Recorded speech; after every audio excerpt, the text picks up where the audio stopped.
Welcome to Pindar Poetry. We hope you learned something new. You start by finding the exact file and confirming you can modify it. Once located, make a fast backup by copying the file to the same folder and appending. Back or a timestamp so you can restore if needed. Make sure you run with admin or equivalent write permissions. Without them, the change will fail.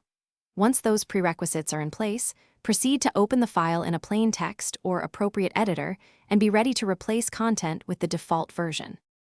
Now replace the current content with the default. First, obtain the official default content or template from your application source or package defaults.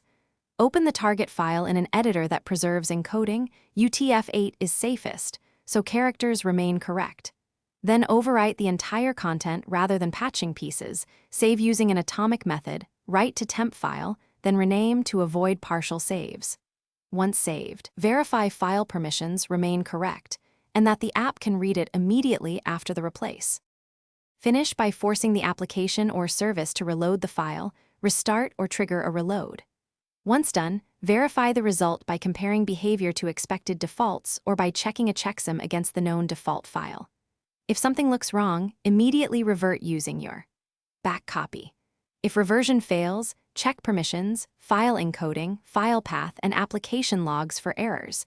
Most problems are caused by wrong encoding, residual locks, or insufficient permissions. Make sure to document the change and keep the backup until confirmed stable. Thanks for watching. Consider subscribing if we helped you.